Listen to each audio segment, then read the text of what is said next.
Last night we heard her talk about vulnerability in comparison to pageantry and ministry. Let's welcome her back, Megan Torgerson.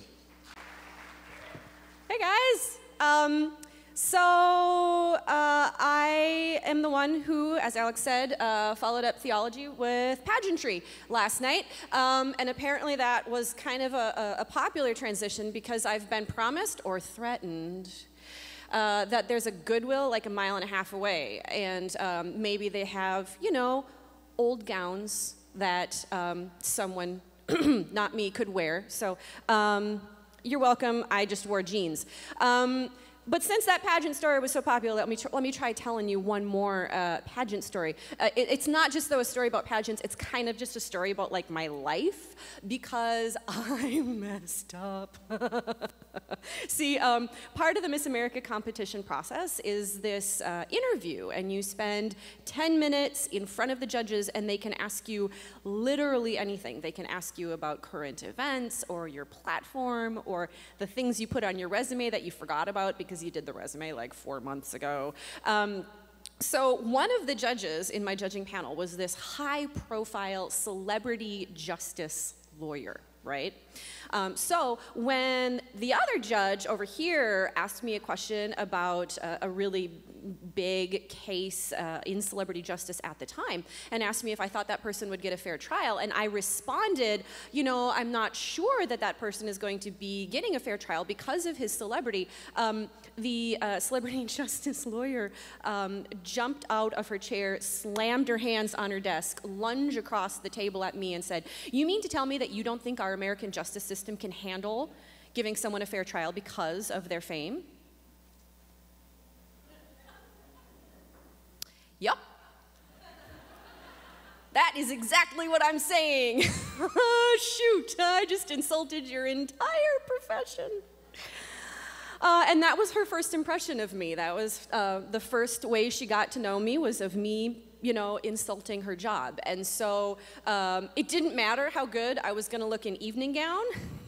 To her, I was gonna look awful.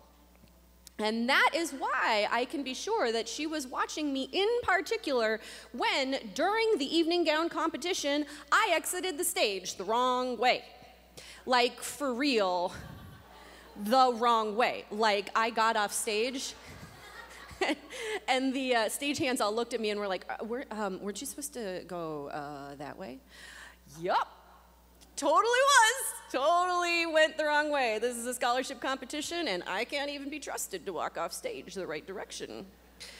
I had pretty much blown my chances, as one of my best seminary friends likes to tease me every time I get something wrong, and I do it a lot.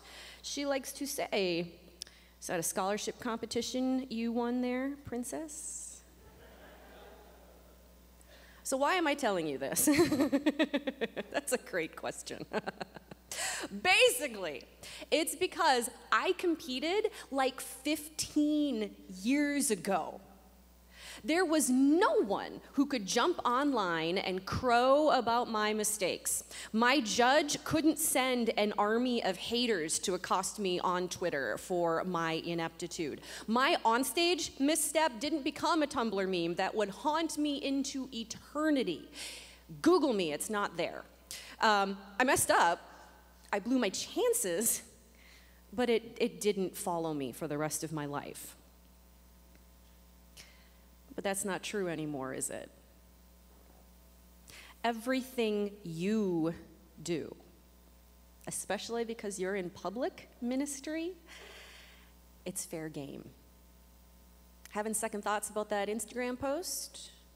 Too late. Someone took a screenshot and is going to show it to the senior pastor on Monday.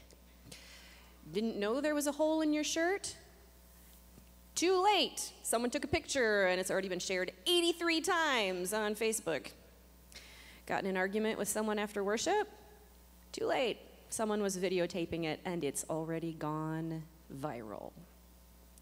So, you don't need me to tell you about the dangers of public ministry.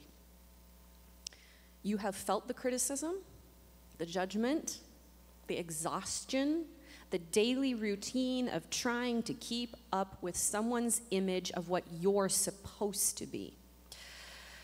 am with you. Somehow, even though I participated in competition where part of my final score was literally how good I looked, I have never faced more criticism about my identity, my personality, or my appearance than I have as a pastor. See, I mean, like at least as a pageant girl, I knew what was expected of me. As a pastor, I am apparently supposed to relate to women, but not be too much of a feminist. I'm supposed to look attractive, but not sexy. I'm supposed to care about my appearance, but not be too vain. I'm supposed to relate to men, but not be overly masculine. Be smart, but not intimidating. Be good with finances, but not talk too much about money.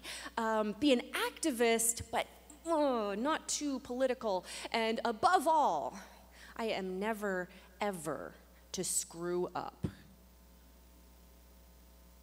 Sound familiar? So when I tell you that the best way for you to embody God's grace, to live into the truth, that your righteousness depends on God's work alone, to boldly contradict a culture of comparison and judgment, that the way to do this is to be vulnerable, you might need a little convincing. Maybe some of you have heard about Brene Brown. How many of you were at the intensive care workshops with Sarah earlier?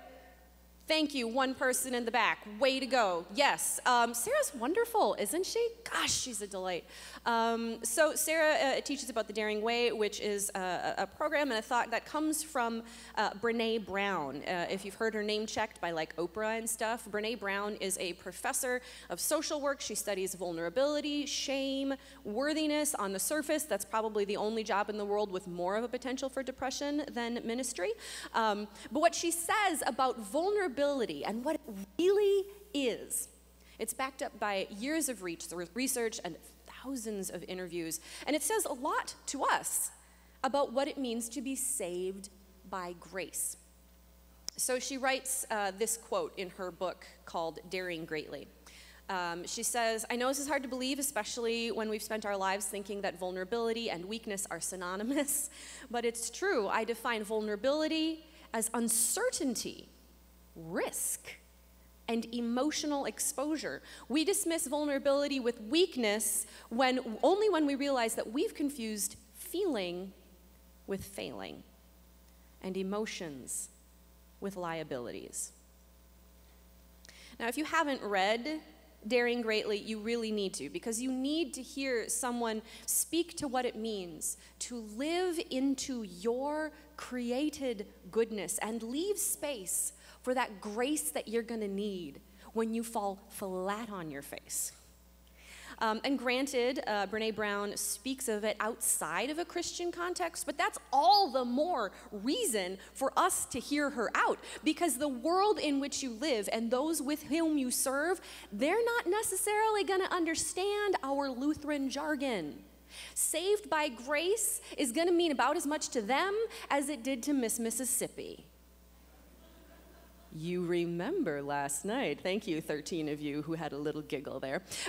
See, we don't have the corner on this market, but we do have the words and the theology and the vocation to let it reveal God in a particular and important way. See, when we say that we're saved by grace, what we're saying is that who God made us to be is so precious, so beautiful, so exactly what God intended, that there is even room for messing up. If in the course of boldly loving and serving God's people, you find yourself face down in the dirt, you're saved by grace. You don't need to stop being who you are. You don't need to play it safe. You don't need to move on to that nice corporate job where you're actually going to be home at 5 p.m. every day. You be true. You be honest. You embody God's grace by depending on it. So that's one of the things about my pageant days is that whatever I wore, for instance, it was understood to be a representation of me. It was one of the ways that I could really express myself, one of the things that would set me apart from this sea of intelligent, talented, hardworking, dedicated, extroverted young women. And like I said last night, being a pastor and a pageant girl aren't really that different, you know, except for the wardrobe. At least partly because my wardrobe as a pageant girl was valued. I have never felt more exposed than in the profession that didn't have me wearing a bikini. Because now my clothes, they don't represent who I am. They represent the layers of assumption and judgment and control that go into it. They show what people think I am supposed to be. And they don't just tell me about it to my face. They can tell me about it wherever I've left a digital footprint in an unfashionable shoe. And this is precisely why you must be vulnerable, authentic, truly God's beloved child. Look, vulnerability invites critique, but you're going to get that anyway. So do you want to defend who you are or who you're not? Is God's grace for you or for who you think you should be? When you stand in God's mercy, will it be as the person that God called and claimed and named in baptism, or as the image of a false leader who doesn't even exist?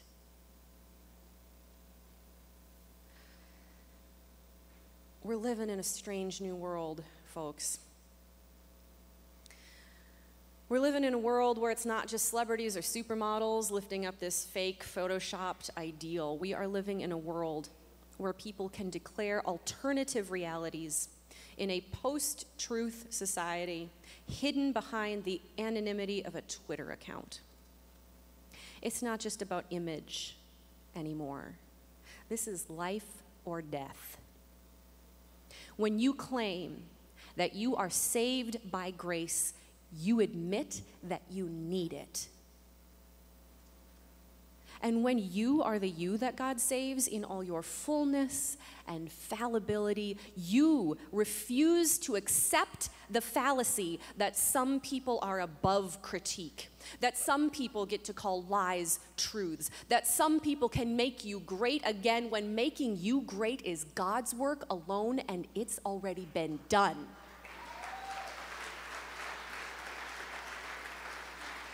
So claim who you are and live into it, and dare anyone to put a boundary around God's grace. And when you do it, you make it possible for other people to do it too. When you show others that grace is a gift, not one to be abused or taken lightly, but a gift that is offered and accepted and real, you extend that same grace to other people. Your very presence invites people into a wider, more expansive, more true understanding of and relationship with God. Because if even you can be saved by grace, maybe even the young people watching you can be too.